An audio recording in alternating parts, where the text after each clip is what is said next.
Welcome to Rise of Man, the Genesis Covenant, a tale of divine purpose, cosmic struggle, and ultimate redemption. Written by Jonathan Proudfoot and narrated by AI. And Michael's Descent. In a time where the veil between the celestial and the earthly was thin, where the battles of light and darkness were not confined to myths but raged in the shadows of human existence, a prayer was uttered with fervent hope. Saint Michael the Archangel, defend us in battle, be our safeguard against the wickedness and snares of the devil. May God rebuke him, we humbly pray, and do thou, O Prince of the heavenly host, by the divine power of God, cast into hell Satan and all the evil spirits who roam throughout the world seeking the ruin of souls. This prayer, whispered in the quiet corners of churches, in the hearts of the faithful, and even from the lips of those who had lost their way, was not just a plea for protection, it was a call to action for the one whose name it invoked. Michael, an archangel of immense power and unwavering devotion to the light, heard these words. They echoed through the celestial realms, a summons that stirred the very essence of his being. His role had always been clear: to defend, to protect, to combat the forces of darkness. Yet this call felt different. It was imbued with a sense of urgency, of a deeper mission that transcended the eternal war between light and shadow. For centuries, Michael had watched over humanity from above, guiding, protecting, but always from a distance. The prayer, however, spoke of a battle not just in the heavens, but on earth, among men and women whose souls were under siege. It was a prayer that recognized the depth of the struggle, the personal nature of each soul's battle with darkness. Thus, Michael made a decision that would alter the course of his existence, and indeed, the fate of humanity. He, who had always been a celestial warrior, chose to descend into the mortal realm. His purpose was not merely to fight the external darkness, but to understand and combat the darkness within the human heart, to live among those he was sworn to protect, to experience their joys, their sorrows, and most importantly, their capacity for redemption. This story begins with his descent, a journey from celestial light into the complexities of human life, where faith, love, and sacrifice would be tested in ways Michael could not have foreseen. It is a tale of an archangel's odyssey through the human condition, a narrative of battles fought not just with swords of light, but with the power of compassion, understanding, and ultimately, redemption. As Michael stepped into the world of men, he carried with him the echoes of that prayer, a reminder of his mission, his vow to stand against the devil's snares, not just in the spiritual realms, but within the very fabric of human life. Here begins the Archangel's Descent, a saga of love, light, and the eternal quest for salvation. Michael, an archangel whose very essence was intertwined with the divine light. His wings shimmered with a celestial glow, his eyes held the wisdom of the ages, and his heart was a fortress of justice. Yet, within this bastion of celestial power, a profound yearning began to take root, a desire to experience the purity of light in its most vulnerable form, humanity. Michael's decision to descend into the mortal realm was a whisper in the vastness of eternity, a ripple that would change the course of both celestial and earthly destinies. With the blessings of the divine council, his spirit embarked on a journey unparalleled. The moment of his conception was marked by a gentle light, unseen by the world, as his divine essence melded with the human soul. His birth was under a sky where stars seemed to pause in their dance, acknowledging the arrival of one of their own into a new existence. As a child, Michael was like any other, yet there was an inexplicable depth in his eyes, a quiet knowing. He grew in a world of contrasts, where the sun's warmth met with the chill of human cruelty, where joy danced alongside sorrow. Each day was a lesson in duality. He felt the sting of hunger, the chill of loneliness, the warmth of friendship, and the ache of betrayal.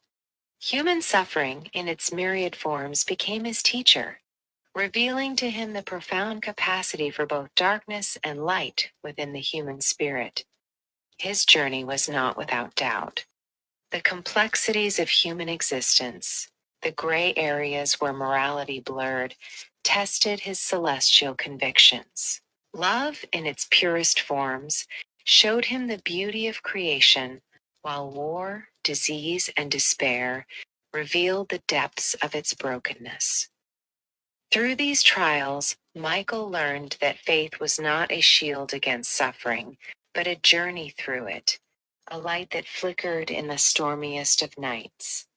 It was in a small village under the boughs of an ancient olive tree that Michael's human experience intersected with the divine in a way he had never anticipated. A wandering preacher, whose words carried the weight of truth and the gentleness of love, spoke of a kingdom not of this world, of a God who loved unconditionally. This was Jesus of Nazareth, and his teaching struck Michael like a bolt of divine lightning. Here was not just philosophy or law, but life itself, embodied, sacrificed, and resurrected. In the simplicity of the teachings and the profound love that emanated from Christ, Michael found his calling. The light he had always served now had a face, a voice, a sacrifice. His heart, already tender from the human experience, was now aflame with a purpose that transcended his celestial duties. Beneath the same olive tree, as the sun dipped below the horizon, casting long shadows, Michael made his solemn vow. He knelt, his human form feeling the earth's cool embrace, and spoke words that resonated in both realms. I, Michael, once of the celestial, now of the earthly, pledge to combat the darkness here among men. I will ease your burden, my lord, by standing against the forces that seek to snuff out your light. This vow was not merely a commitment to battle, it was a declaration of love for humanity, a promise to illuminate the path back to God for all who are lost. His mission was now clear: to serve not from above, but from within the human experience, to fight alongside those he had come to love, to be a beacon of hope in a world where darkness often seemed to overshadow the light. Thus, Michael's journey as a human began, not as a mere observer, but as an active warrior in the eternal struggle between light and darkness, his celestial heritage blending with his newfound human heart, ready to face whatever trials lay ahead. In the depths of his human experience, Michael's consciousness expanded, sensing the subtle yet profound shifts in the cosmic balance. His journey had led him to the edge of humanity's understanding, where myth and reality intertwined. Ancient texts, whispered lore, and the spiritual insights passed down through generations spoke of a realm that existed beyond the visible, a place known as the Abyss, ruled by Abaddon. Michael delved into archives hidden from the common eye, spoke with hermits whose lives were dedicated to the esoteric, and listened to the tales of those who had once ventured too close to darkness. They described the abyss as a domain where the essence of beings who had not fully aligned with either the divine light or the infernal darkness resided. This was a gray zone, a purgatorial existence where souls lingered in a limbo of their own making, neither condemned nor redeemed. Abaddon, the king of this realm, was a figure of contradictions, a destroyer by title, yet his rule was nuanced, governing over those who were not wholly lost but also not found. His power was vast, his intentions inscrutable, and his realm was a reflection of the complex nature of creation itself. To reach the abyss, Michael found an entrance that existed in the liminal spaces between the worlds, a cave hidden by time and magic. As he descended, the light grew dim, replaced by a pervasive gloom that seemed to absorb sound, light, and hope. The air was thick with the weight of forgotten sins. The walls were etched with the despair of those who had passed through, and the path led ever downward into the heart of darkness. With each step, Michael felt the oppressive weight of the abyss, a test not just of his physical form, but of his spirit. His celestial light, now dimmed by human form, flickered like a candle in a storm, yet it did not extinguish. Here, in this void where light was scarce, he called out, his voice a beacon against the silence. "Abaddon, I seek an audience with thee." From the shadows, Abaddon emerged, his form a shifting silhouette that seemed to absorb and reflect the scant light around him. His presence was commanding, his aura one of ancient power and deep knowledge. His eyes, void-like yet piercing, assessed Michael with a mix of curiosity and skepticism. "Emissary of light, why tread in my domain?" His voice was like the sound of 1,000 whispers, each carrying the weight of the abyss. Michael, standing resolute, his human heart beating in sync with his celestial resolve, spoke, "I come not to claim territory or to cast judgment. I seek an alliance, for there is a darkness that grows, threatening all realms. Satan's influence must be curtailed, and I believe together we can achieve this." Abaddon's laughter was a cold wind that swept through the cave. "An alliance? What can light offer to one who thrives in shadow?" Michael's response was not of conquest, but of purpose. "I offer not dominion, but a chance for those who dwell here to find a path, a purpose beyond mere existence. Unity in our goal to bind Satan could shift the balance, offering redemption, or at least a choice for redemption." The silence that followed was thick with the tension of millennia-old enmities. Abaddon's gaze lingered on Michael, perhaps seeing the sincerity in the archangel's human eyes, perhaps weighing the potential benefits of such an alliance. "A pact, then," Abaddon finally spoke, his voice now a calm, deliberate rumble.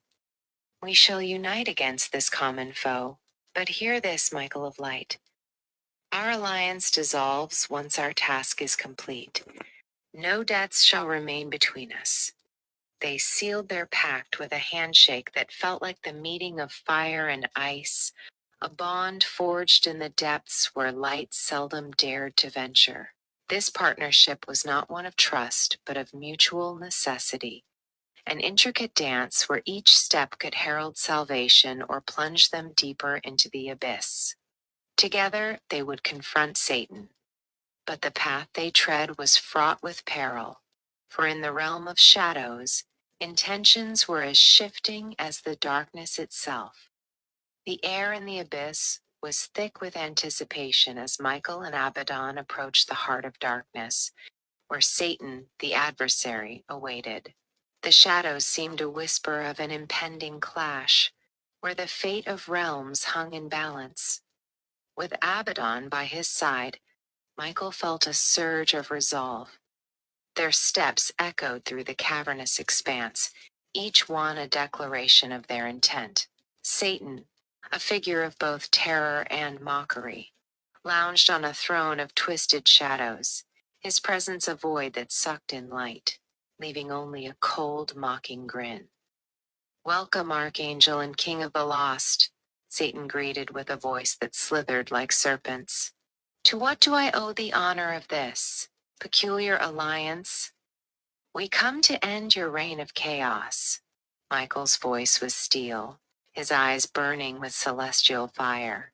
Satan's laughter was a cacophony of despair. "And how do you propose to do that, with one who has tasted power yet remained neutral?" Abaddon's expression was unreadable, his voice low. "We bind you, Satan. Your time of free reign ends now." The ritual began. Michael, with his knowledge of celestial bindings, and Abaddon, with his dominion over the abyss, started to weave spells and incantations that would lock Satan away. The air crackled with power, the ground beneath them trembled, and for a moment it seemed as though light might triumph over darkness. But as the final words of the binding were uttered, Abaddon's stance shifted. With a swift motion, he altered the spell, turning its force against Michael.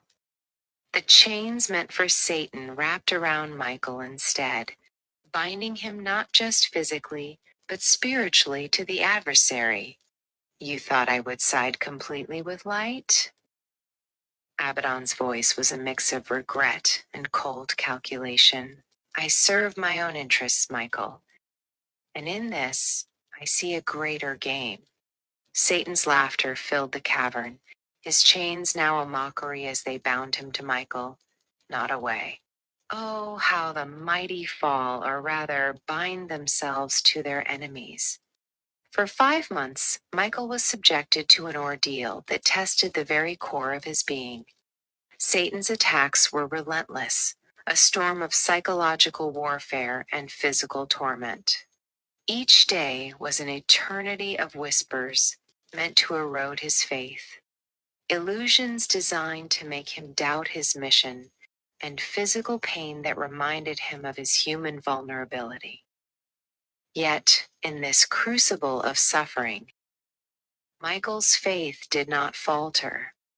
He clung to the teachings of Christ, to the love that had guided him to this point. His spirit, though bound, glowed with a resilience that even the darkness of the abyss could not extinguish. The light within him, the essence of his divine origin, served as both shield and beacon. He endured, not through denial of his pain, but through acceptance of it, using it as a testament to his resolve.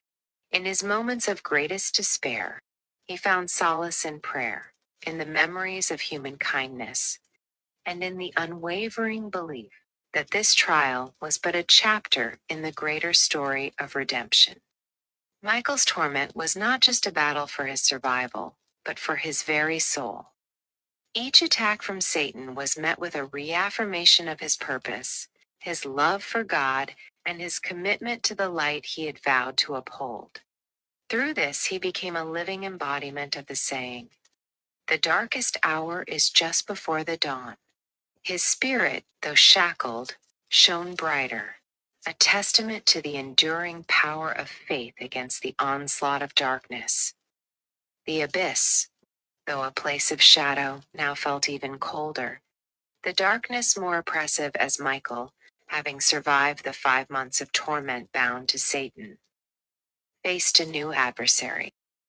Death, the son of Satan, had taken notice of the archangel's resilience and sought to extinguish the light that Michael carried within him.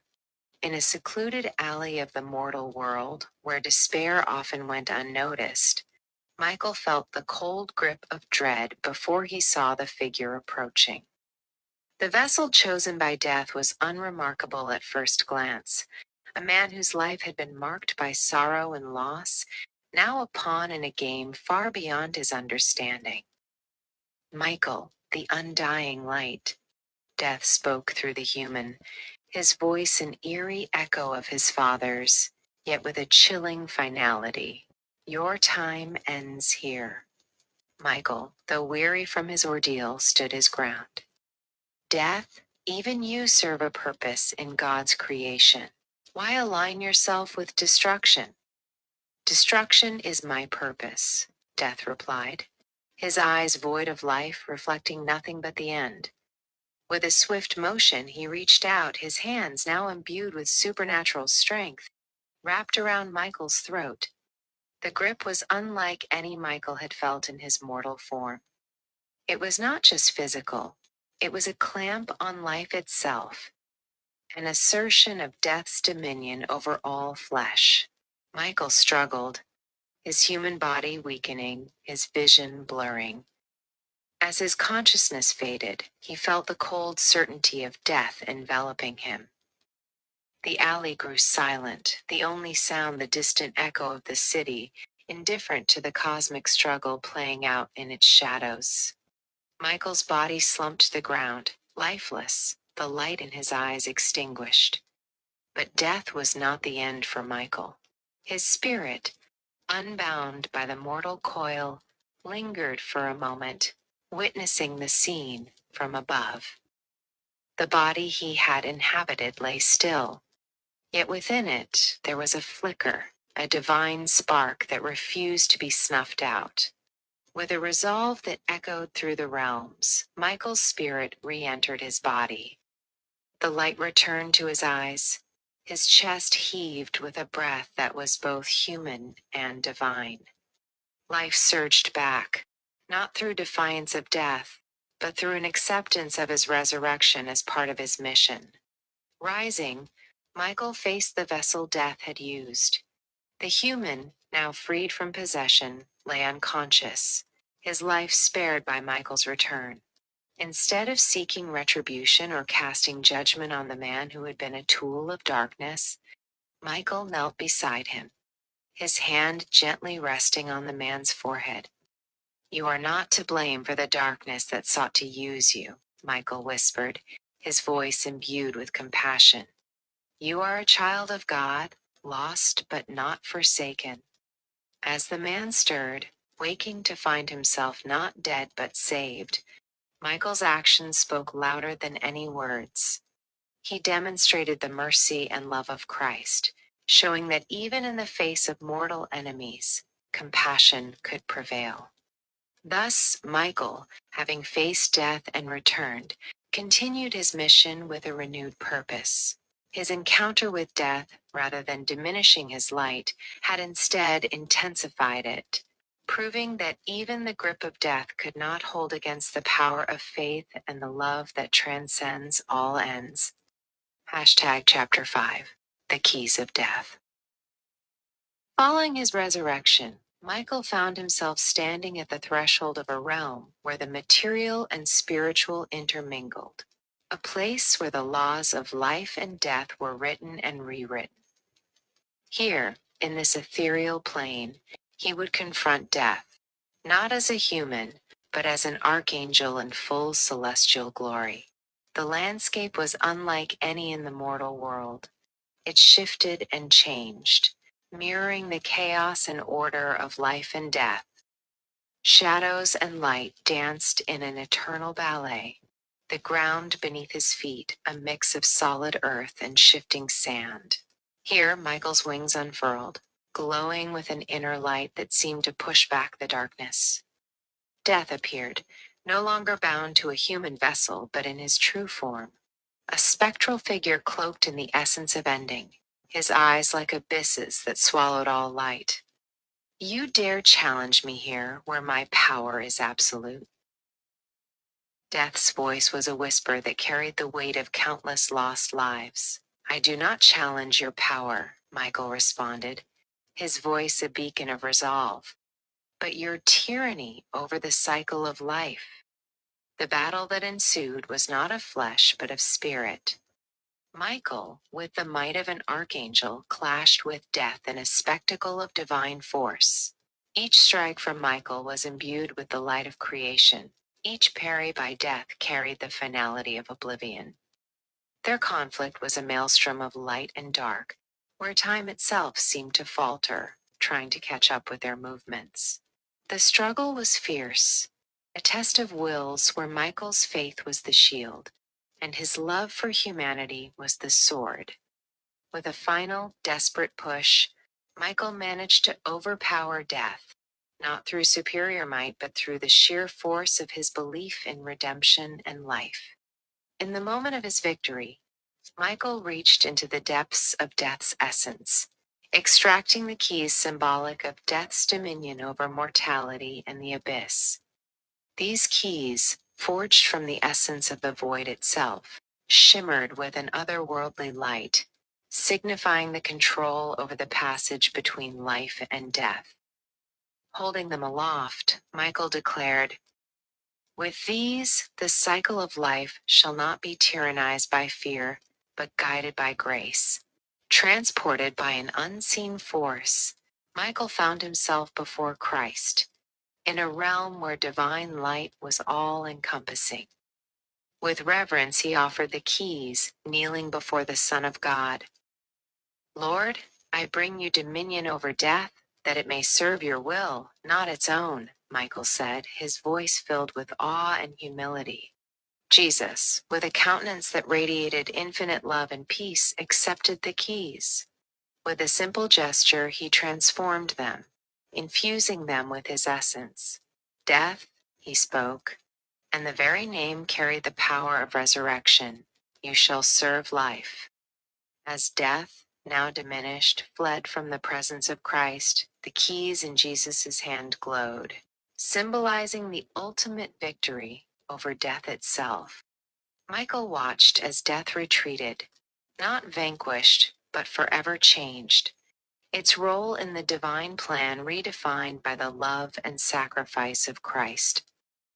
This act marked a pivotal moment in Michael's journey, where he not only fought against darkness, but played a part in reshaping the eternal narrative of life and death, aligning it more closely with the divine intention of redemption and eternal life. In the aftermath of his spiritual battle with death, Michael found himself in a state of profound contemplation. The keys he had relinquished to Christ symbolized not just dominion over death, but a deeper truth about the nature of the divine kingdom. As he meditated, a quiet revelation dawned upon him. He had walked among humans, suffered with them, fought for them, and in doing so, had come to understand their essence more deeply. The kingdom of heaven, Michael realized, was not merely a place one could go after life, nor was it solely a celestial realm above. It was also within each believer, an internal sanctuary of divine presence. This realization was like a seed planted in fertile soil, sprouting into a new understanding of his mission. The true strength of heaven's armies wasn't just in their celestial might, but in the collective spirit of those who carried the light within. This insight was both humbling and empowering, for it meant that every soul with faith was part of this kingdom, contributing to its power and its victory over darkness. With this revelation, Michael felt a surge of divine energy course through him, not from external sources, but from within. It was as if the light he had always embodied now harmonized with the divine spark within all believers, amplifying his resolve and his capabilities. His wings, already a symbol of his celestial nature, now seemed to shimmer with an even purer light, reflecting this internal awakening. This newfound power was not for destruction, but for redemption, for the upliftment of the spirit, and for the strengthening of the faithful. It was the power of unity, of collective faith, of the kingdom of heaven manifesting through every act of love, every word of truth, every moment of courage.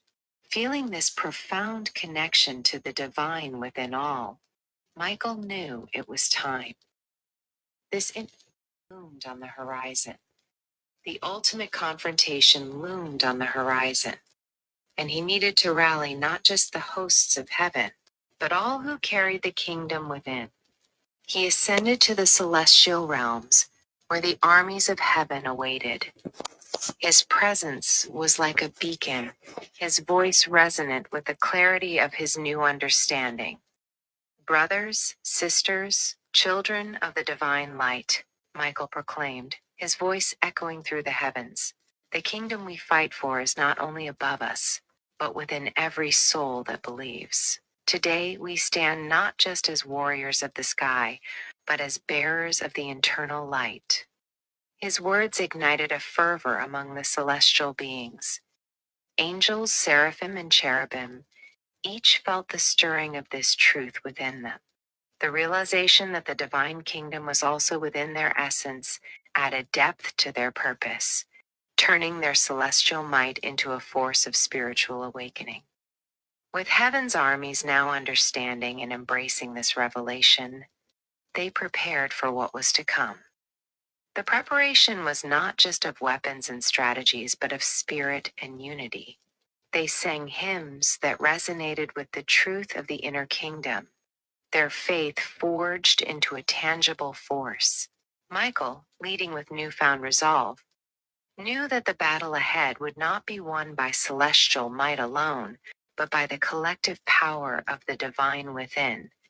This was a fight for the soul of creation, where the victory would be measured not in conquests, but in the liberation of spirits, in the redemption of the fallen, and in the eternal reaffirmation of the kingdom of heaven within every heart that sought its light. The heavens themselves seemed to hold their breath, as Michael, with an aura of divine authority, led the celestial armies in a battle that would echo through the ages. The sky above earth was a canvas of light and shadow, where the purity of the divine clashed with the chaos of the fallen. With a strategy that mirrored the unity of the inner kingdom, Michael's legions moved with a synergy that was both martial and spiritual. Each angel's movement was a note in a celestial symphony, harmonizing force with faith. The battlefield was not just a physical space, but a metaphysical one, where every action was charged with the intent to reclaim the cosmos for light. The fallen angels, once beings of grace, now twisted by their own rebellion, fought with a ferocity born of desperation.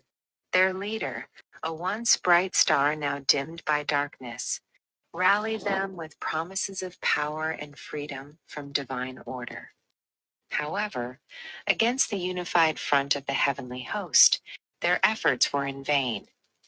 In this grand conflict, Michael's voice rose above the din of battle. In the name of the highest, be cast down. His words were not just a command, they were a decree from the divine itself.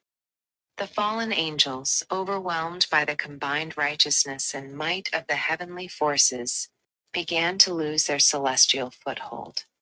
Their descent was like shooting stars dragged from the heavens by force of divine will, each leaving a trail of extinguished light.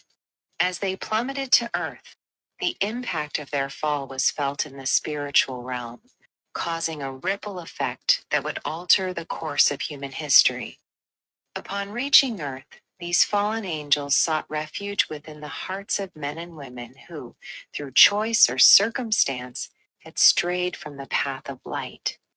They indwelled the souls of the fallen third of humanity, those whose lives were marked by despair, anger, or a rejection of divine grace. This union corrupted them further, amplifying their darker inclinations, turning them into unwitting vessels of chaos. Michael, witnessing the aftermath of the celestial war now manifesting on earth, understood the battle had merely shifted arenas. The fallen angels, now within humanity, had begun to orchestrate a new form of warfare, one that intertwined the spiritual with the earthly. The corruption was subtle yet profound, influencing actions, thoughts, and the very fabric of society. With this understanding, Michael prepared for a confrontation unlike any other. He knew the next battle would require not just celestial might, but a deep engagement with the human spirit. The armies of heaven, now regrouped, were not just warriors of the sky, but became guardians of the human heart, ready to combat the darkness that sought to consume from within. Michael's resolve hardened, knowing that to face this combined force of spiritual corruption and earthly challenge, he would need to harness the power of faith, love, and redemption.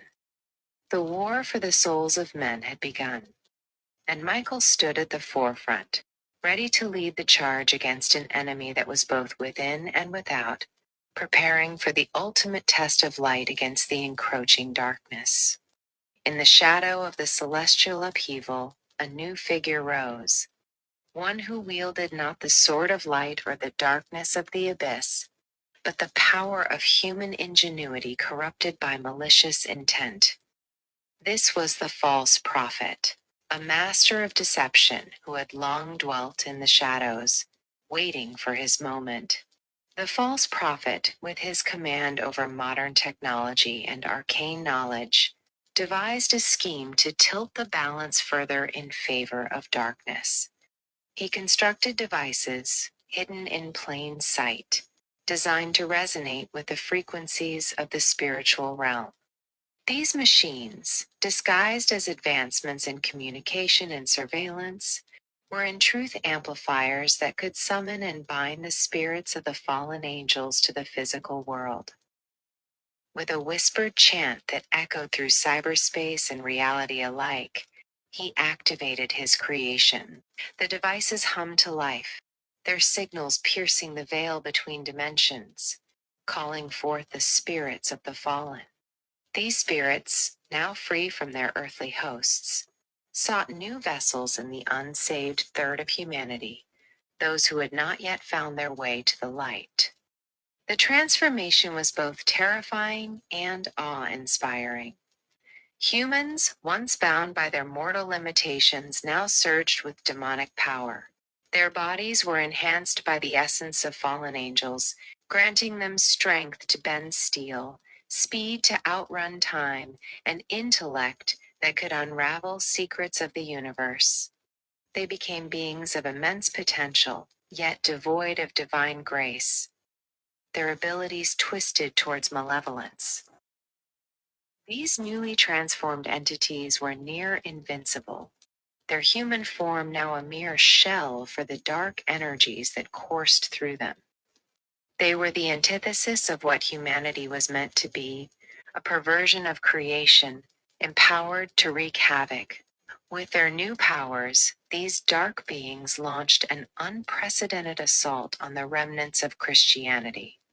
Churches, once places of sanctuary, became battlegrounds. The faithful, though few, stood as beacons of light in a world increasingly shadowed by darkness. They were not just defending their faith, but the very essence of human dignity against those who had forsaken it. The attack was multifaceted, employing not just physical might, but psychological warfare. The false prophet used his technological matrix to broadcast lies, sowing seeds of doubt, fear, and division.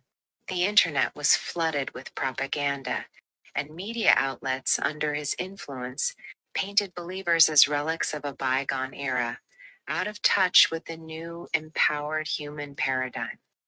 Forces of darkness, now bolstered by their enhanced human allies, moved against the Christian communities with an efficiency that belied their chaotic nature.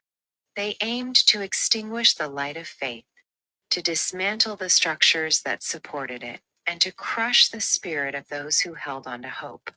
The survival of Christianity hung in the balance, as these transformed beings, with their demonic enhancements, proved formidable adversaries. Each victory for the darkness seemed to dim the world a little more, casting long shadows over the future.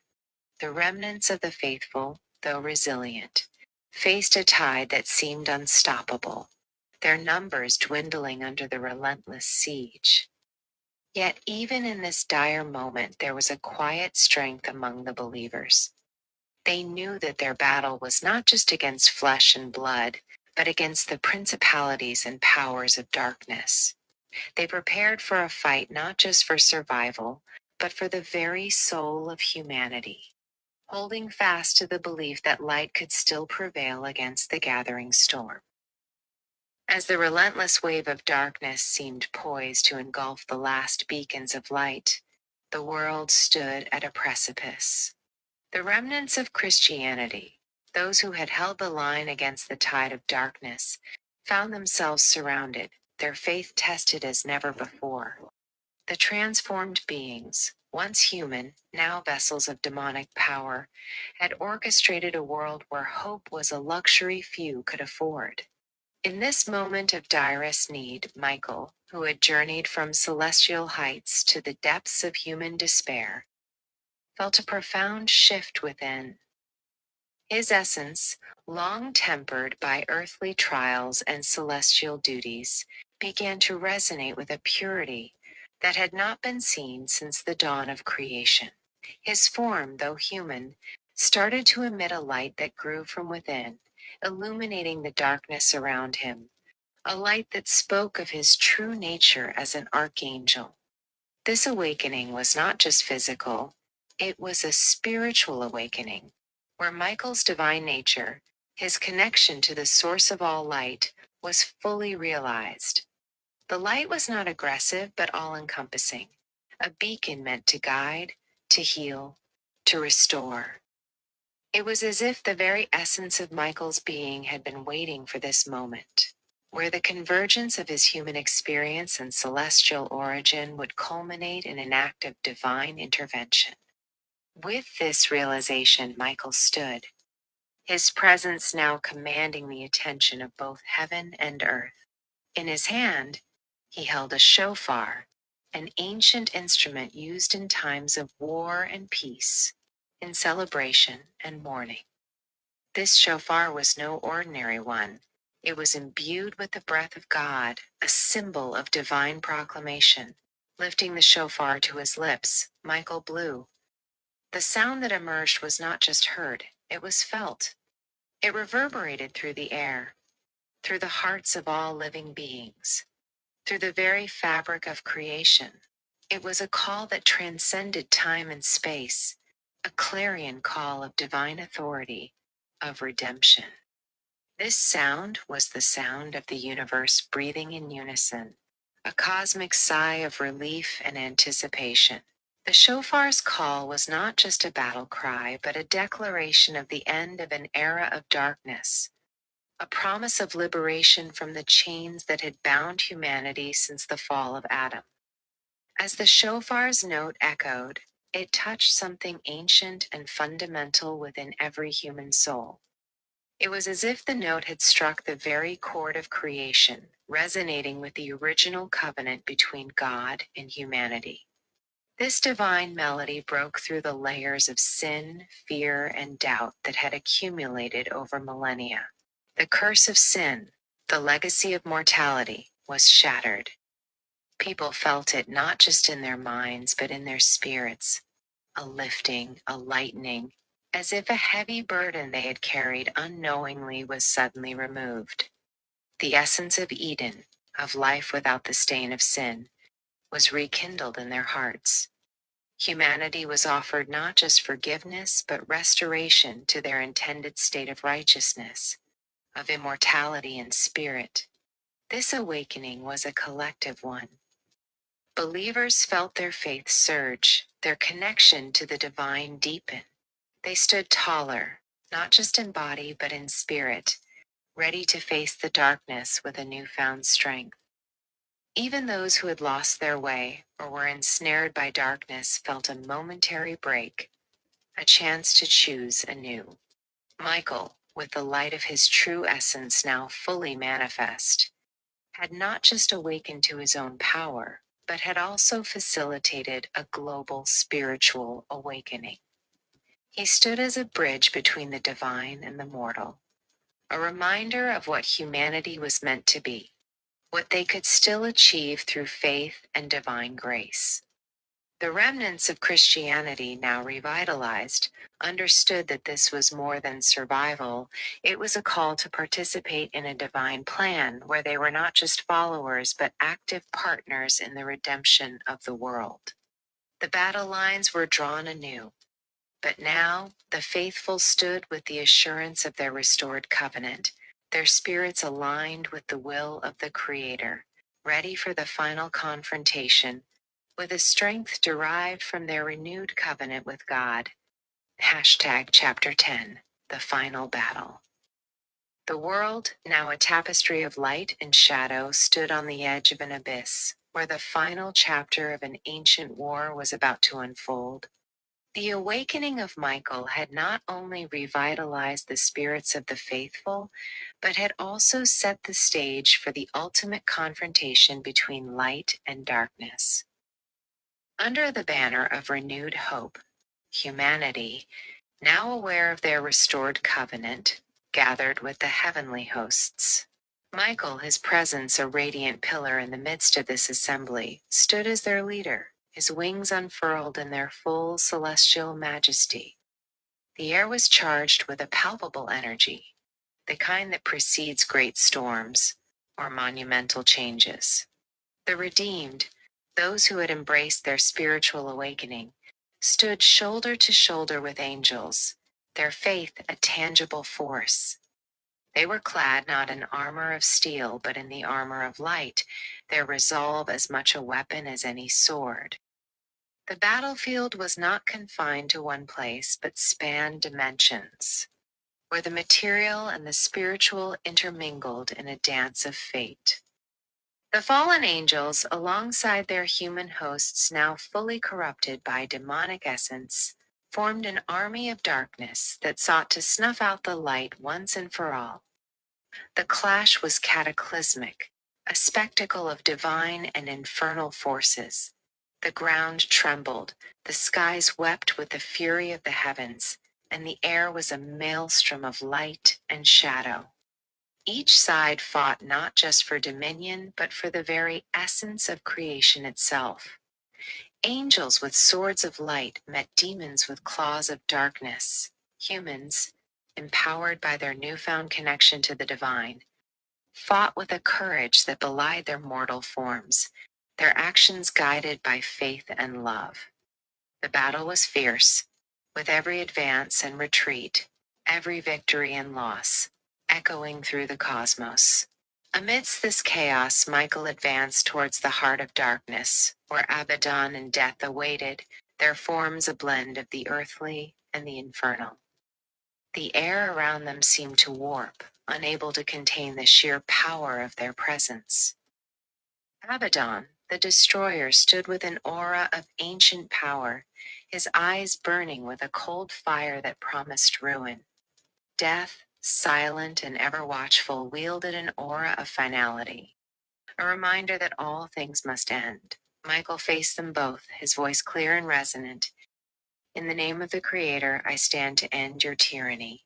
The duel that ensued was not just of physical might, but of wills, of ideologies, of the very fabric of existence.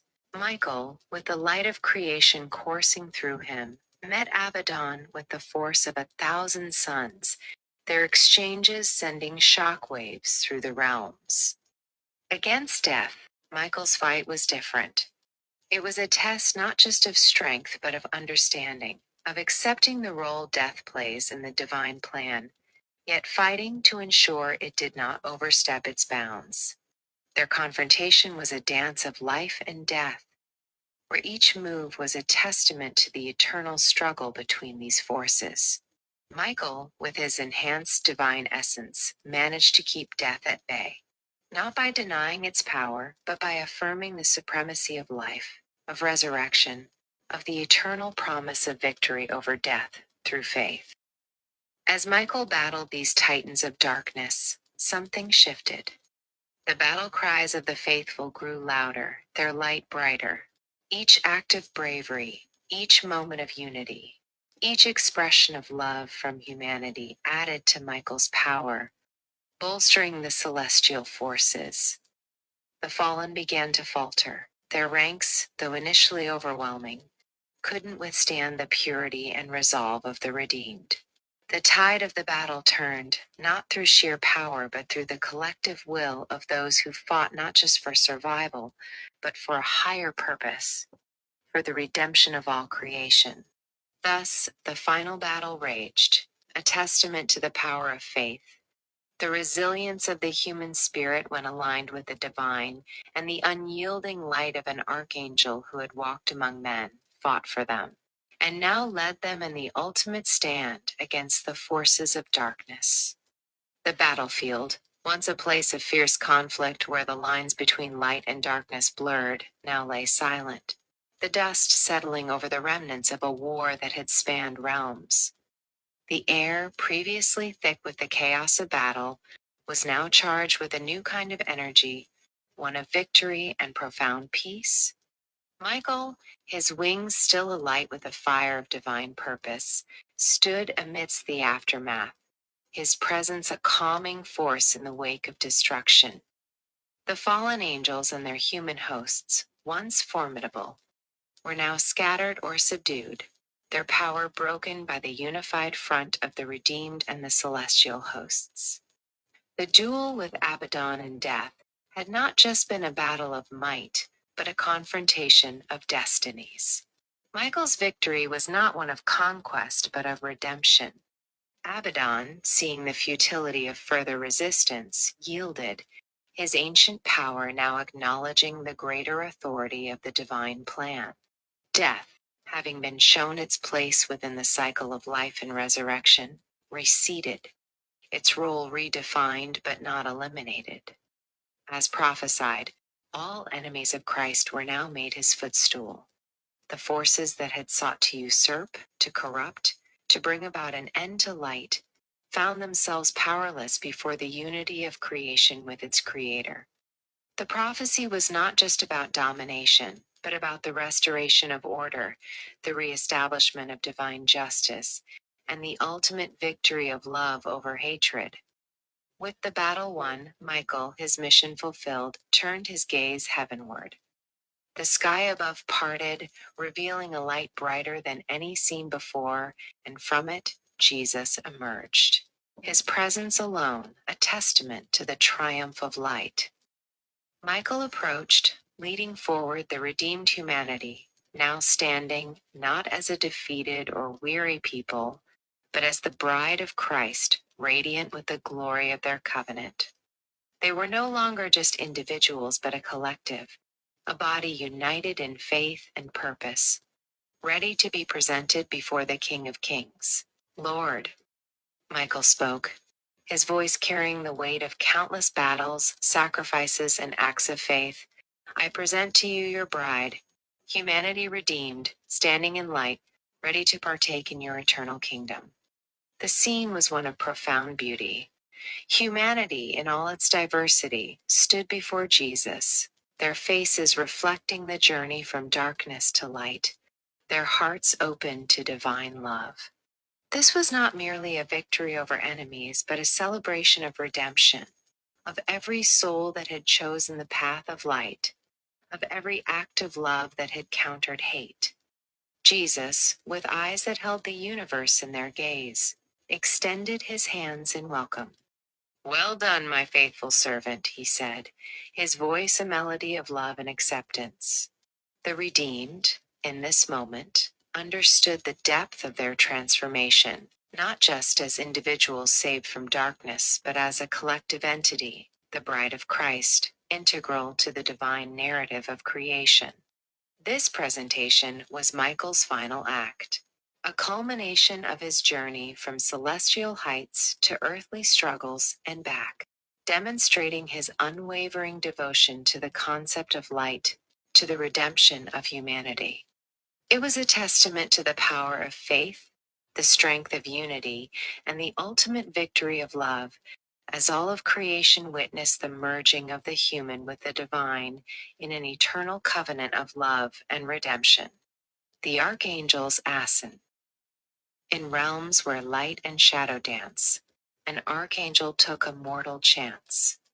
Michael, with wings of celestial grace, embraced the human race to face. A prayer was whispered, hearts did seek, for strength against the dark, the bleak. Defend us, Michael, in our fight against the devil's endless night. He came to earth, not with a sword, but with a heart that could afford to feel, to love, to understand the plight of man, of sea, of land. Through trials vast, through love and strife, he lived a human, yet divine life. He fought not just with might and flame, but with the Spirit, with his name.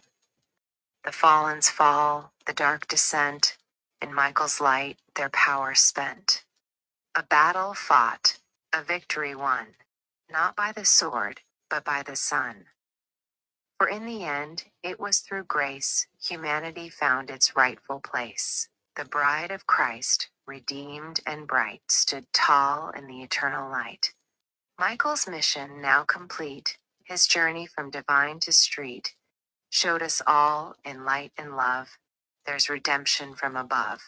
So ends the tale, but begins anew, a story of what we can do in faith, in hope. With hearts so strong, we sing the archangel's victory song. You have reached the conclusion of Rise of Man, the Genesis Covenant. Written by Jonathan Proudfoot and narrated by AI. Thank you for embarking on this epic journey of faith, light, and redemption. Until we meet again, may the light guide your path.